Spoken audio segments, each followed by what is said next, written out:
عرب پیدا کی اس دین کو تھامنے والے پیچھے عجم میں ایسے کامل لوگ اٹھے. حدیث میں ہے کہ جب آپ سے وآخرین منہم لما یلحقوا بہم کی نسبت سوال کیا گیا تو سلمان فارسی کے شانہ پر ہاتھ رکھ کر فرمایا کہ اگر علم یا دین سریا پر جا پہنچے تو اس کی قوم فارس کا مرد وہاں سے بھی لے آئے گا. شاہ جلال الدین سیوطی رحمۃ اللہ علیہ جو شافعی المذہب ہیں ان کا ذکر کیا ہے وغیرہ نے تسلیم کیا ہے کہ اس پیشین گوئی کے بڑے مصداق حضرت امام اعظم ابو حنیفہ النعمان ہیں رحم اللہ تعالی. اب یہ وہ تفسیر ہے جس میں امام اعظم نے لکھا ہے اس آیت کی پیشگوئی کا مصداق بھی امام اعظم ابو حنیفہ رحمۃ اللہ تعالی علیہ کو قرار دیا ہے اور شاہ فہد پوری دنیا میں اسی قرآن پاک کو پھیلا رہے. اسی قرآن پاک میں دوسری جگہ سورہ محمد کے آخر میں بھی لکھتے ہیں. آیت کریمہ یوں ہے ہاں تم ہؤلاء تدعون لتنفقوا فی سبیل اللہ. سنتے ہو تم لوگ تم کو بلاتے ہیں کہ خرچ کرو اللہ کی راہ میں. فمنکم من یبخل ومن یبخل فانما یبخل عن نفسہ. پھر تم میں کوئی ایسا ہے کہ نہیں دیتا اور جو کوئی نہ دے گا سو نہ دے گا آپ کو. واللہ الغنی وانتم الفقراء. اللہ بے نیاز ہے اور تم محتاج ہو. وَإِن تَتَوَلَّوْا يَسْتَبْدِلْ قَوْمًا غَيْرَكُمْ ثُمَّ لَا يَكُونُوا أَمْثَالَكُمْ. اگر تم پھر جاؤ گے تو بدل لے گا اللہ اور لوگ تمہارے سوا پھر وہ نہ ہوں گے تمہاری طرح کے. اس پر مولانا لکھتے ہیں یعنی اللہ تعالیٰ جس حکمت و مصلحت سے بندوں کو خرچ کرنے کا حکم دیتا ہے اس کا حاصل ہونا کچھ تم پر منحصر نہیں. شیخ سعدی رحمۃ اللہ علیہ فرماتے ہیں نا کہ منت منے کے خدمت سلطان میں کلی منت ازو شناس کے بخدمت بداشتت. اگر تو بادشاہ نے تجھے اپنی خدمت کے لیے قبول کر لیا ہے تو اس پر احسان نہ کرنا کہ اگر میں نہ ہوتا تو بادشاہ کو پانی کون پلاتا, اگر میں نہ ہوتا تو بادشاہ کا بستر کون بچھاتا, اگر میں نہ ہوتا تو بادشاہ کے جوتے کون اٹھا کے رکھتا. فرمایا کہ تو ایک طرف ہو 1000 آدمی یہاں اس خدمت کے لیے آنے کو اور تیار ہیں تو بادشاہ پر احسان نہیں بلکہ بادشاہ کا احسان ماننا چاہیے کہ بادشاہ نے تمہیں اپنی خدمت کے لیے قبول کیا ہے. اسی طرح مولانا فرماتے ہیں کہ اللہ تبارک و تعالیٰ جو ہمیں دین پر خرچ کرنے کے دیتے ہیں تو وہ اللہ پر احسان نہیں ہم پر احسان ہے کہ اللہ تعالیٰ نے ہماری کچھ خدمت جو ہے اس کو قبول کرنے کا قبول فرمائی اور ہمیں موقع دیا. تو فرمایا فرض کیجئے تم اگر بخل کرو اور اس کے حکم سے روگردانی کرو گے وہ تمہاری جگہ کوئی دوسری قوم کھڑی کر دے گا جو تمہاری طرح وکیل نہ ہوگی بلکہ نہایت فراخ دلی سے اللہ کے حکم کی تعمیل اور اس کی راہ میں خرچ کرے گی. بہر کیف اللہ تعالیٰ کی حکمت و مصلحت تو پوری ہو کر رہے گی. ہاں تم اس سعادت سے معروم ہو جاؤ گے. حدیث میں ہے صحابہ نے عرض کیا یا رسول اللہ وہ دوسری قوم کون ہے جس کی طرف اشارہ ہوا؟ آپ نے حضرت سلمان فارسی رضی اللہ عنہ پر ہاتھ رکھ کر فرمایا اس کی قوم, اور فرمایا خدا کی قسم اگر ایمان سریا پر جا پہنچے تو فارس کے لوگ وہاں سے بھی اس کو اتار لائیں گے. الحمدللہ صحابہ رضی اللہ عنہم نے اس بے نظیر ایثار اور جوش ایمانی کا ثبوت دیا کہ ان کی جگہ دوسری قوم کو لانے کی نوبت نہ آئی. تاہم فارس والوں نے اسلام میں داخل ہو کر علم اور ایمان کا وہ شاندار مظاہرہ کیا اور ایسی زبردست دینی خدمات انجام دیں جنہیں دیکھ کر ہر شخص کو ناچار اقرار کرنا پڑتا ہے کہ بے شک حضور صلی اللہ علیہ وسلم کی پیشین گوئی کے موافق یہی قوم تھی جو بوقت ضرورت عرب کی جگہ پر کر سکتی تھی. ہزارہ علماء و ائمہ سے قطع نظر کر کے تنہا امام اعظم ابو حنیفہ رحمہ اللہ کا وجود ہی اس پیشین گوئی کے صدق پر کافی شہادت ہے بلکہ اس بشارت عظمیٰ کے کامل اور عملی مصداق امام صاحب رحمۃ اللہ تعالی علیہ ہیں رضی اللہ تعالی عنہ و ارضہ. اب آپ اندازہ لگائیں کہ قرآن پاک کی ان دو پیش گوئیوں کا مخاطب صرف حنفی نہیں شافعی بھی. اور شاہ فہد حنبلی ہے وہ جو تقسیم کر رہا ہے قرآن پاک، یہ قرآن پاک تقسیم کر رہا ہے تو وہ صحیح تقسیم کر رہا ہے یا غلط کر رہا ہے حرم پاک میں بیٹھ کر؟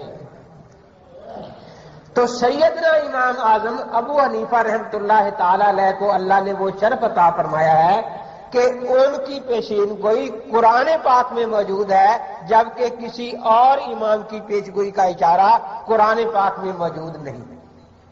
اور یہ یاد رکھو خلفائے راشدین کی پیش گوئی بھی قرآن میں ہے یا نہیں؟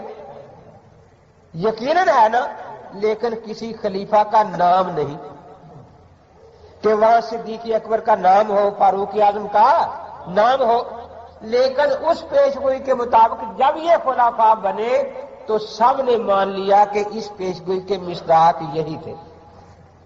اسی طرح اس پیشین گوئی میں اگرچہ سیدنا امام اعظم ابو حنیفہ رحمۃ اللہ تعالی علیہ کا قرآن پاک میں نام نہیں ہے، لیکن اس دن سے لے کر آج تک اہل فارس میں اتنا بڑا امام پیدا ہوا ہی نہیں جس نے دین کو مکمل طور پر مرتب اور مدون کروایا ہو۔ 4 ہی امام ہیں جنہوں نے دین کو مکمل طور پر مرتب کرایا ہے، امام اعظم ابو حنیفہ رحمۃ اللہ علیہ، پھر ان کے شاگرد امام مالک رحمۃ اللہ علیہ، ان کے شاگرد امام شافعی رحمۃ اللہ علیہ، ان کے شاگرد امام احمد بن حنبل رحمۃ اللہ تعالی علیہ۔ ان میں امام احمد بھی شیبانی قبیلے کے عربی النسل ہیں، فارسی النسل نہیں۔ امام شافعی بھی مطلبی قبیلے کے عربی النسل ہیں، فارسی النسل نہیں۔ امام مالک بھی اصبہی قبیلے کے عربی النسل ہے، فارسی النسل ہے۔ ایک ہی امام سیدنا امام اعظم ابو حنیفہ رحمۃ اللہ تعالی علیہ ہیں جو ان 4 میں سے فارسی النسل ہے۔ اگر ان 4 میں 2 فارسی النسل ہوتے تو شاید الیکشن یا سلیکشن کی ضرورت پڑتی کہ بھئی اس پیش گوئی کا مصداق کون ہے۔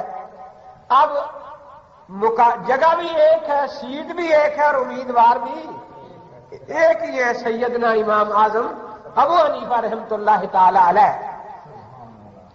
تو جن کا ذکر امام صاحب رحمۃ اللہ تعالی علیہ کا قرآن پاک میں آ جائے، ان سے بڑا امام اور کس کو کہا جائے؟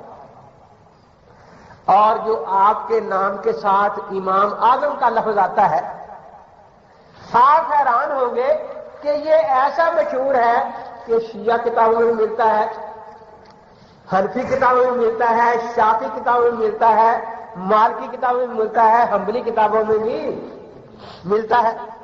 گویا سب اس پر اتفاق کرتے ہیں۔ ہمارے غیر مقلد دوستوں کی یہ کتاب سبیل الرسول تقریباً ہر گھر میں ہوتی ہے۔ دیکھیے اس میں بھی یہی لکھا ہے، حکیم محمد صادق صاحب سیالکوٹی اس میں لکھتے ہیں، خدا تعالیٰ جب کسی کے کوئی کام لینا چاہے تو اس کی طبیعت میں اس کا رجحان اور میلان پیدا کر دیتا ہے۔ آپ کی طبیعت نے یک لخت پلٹا کھایا، آپ تحصیل علم کی طرف مائل ہو گئے، حافظہ بلا کا تھا، طبیعت علم کو ایسے جذب کرتی گئی جیسے آگ پانی کو۔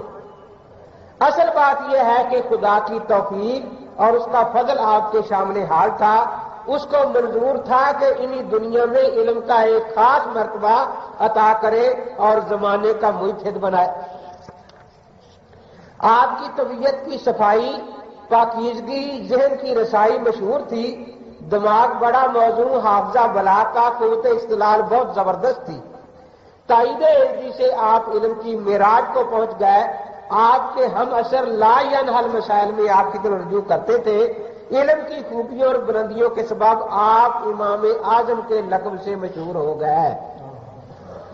بہت سے لوگوں نے آپ سے علم کی دولت پائی، آپ کے شاگرد امامت علم کے مرتبوں کو پہنچ گئے، جس میں امام ابو یوسف، امام محمد اور امام ظفر بہت مشہور ہیں۔ آپ بڑے عابد، زاہد، خدا ترس، متقی، پرہیزگار تھے، دل ہر وقت خوف الہی سے لبریز رہتا تھا۔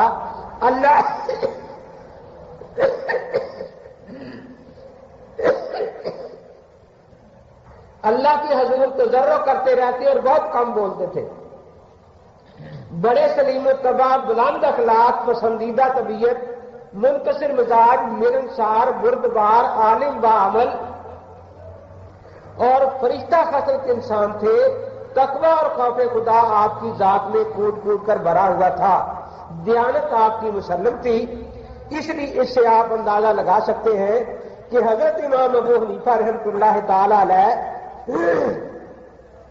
کس درجہ کے باخدا، نیک، متقی، خدا ترس اور خشیت عزی سے لرزہ بر اندام رہنے والے انسان تھے۔ کیا ان سے یہ توقع ہو سکتی ہے کہ انہوں نے دانستہ حدیث کے خلاف قیاس اور آراء کے دفتر تیار کیے ہوں؟ ہرگز نہیں۔ اب یہ حکیم صاحب کی کتاب ہے جو ہمارے غیر مقلد دوستوں کے ہر گھر میں موجود ہوتی ہے۔ انہوں نے بھی سیدنا امام اعظم ابو حنیفہ رحمۃ اللہ علیہ کو امام اعظم ہی لکھا ہے اور ساری خوبیاں ان میں تسلیم کی ہے۔ آپ یہ بھی حیران ہوں گے کہ آپ کو امام اعظم جو کہا جاتا ہے وہ اس لیے کہ ایک حدیث پاک میں آیا ان ابی ہریرہ رضی اللہ تعالیٰ عنہ ان رسول اللہ صلی اللہ علیہ وسلم قال اعظم الناس نصیبا فی الاسلام آل فارس، اعظم النصیب فی الاسلام آل فارس لو کان اسلام کی سریا لتناولہ رجال من آل فارس او کما قال صلی اللہ تعالی علیہ وسلم۔ اور ایک روایت میں ہے ان الایمان لو کان معلقا بالعرش کان منکم من یطلبہ، یہ جو سلمان فارسی نے خطاب کر کے فرمایا لو کان الدین معلقا بالسریا لتناولہ ناس من آل فارس یتبعون سنتی و یتبعون آثاری و یکثرون الصلاۃ علیہ یا سلمان احب المجاہدین و احب المرابطین و احب الغزات۔ ابو نعیم نے اپنی تاریخ میں 16 صحابہ سے اس حدیث کو روایت فرمایا ہے۔ تو پاک پیغمبر صلی اللہ علیہ وسلم کا تو اللہ نے مقام یہ بنایا تھا نا، جن کا ان کے ساتھ تھوڑا سا بھی تعلق ہو گیا ان کا نام بھی قیامت تک کے لیے زندہ ہو گیا۔ سکندر اعظم بہت بڑا بادشاہ گزرا ہے نا، اشوک، وکرماجیت، ہندوؤں میں بڑے بادشاہ گزرے ہیں، لیکن کوئی مورخ نہیں بتاتا کہ ان کو کون سی بچی بچپن میں لوریاں دیا کرتی تھی۔ لیکن حضرت محمد رسول اللہ صلی اللہ تعالی علیہ وسلم کو جس نے ایک دن بھی دودھ پلا دیا اس کا نام بھی قیامت تک زندہ ہے۔ جس بچی نے حلیمہ کی صاحبزادی نے اپنے ہاتھ پر اٹھا کر لوریاں دی ہمارے پاک رسول کو، اس بچی کا نام بھی قیامت تک نہیں زندہ رہ گیا ہے یا نہیں رہ گیا؟ امام سے رسول پاک کی مبارک زبان سے تو زبان سے نکلا ہوا یہ لفظ واقعات میں بھی کیسا ثابت ہوا؟ امام مالک بھی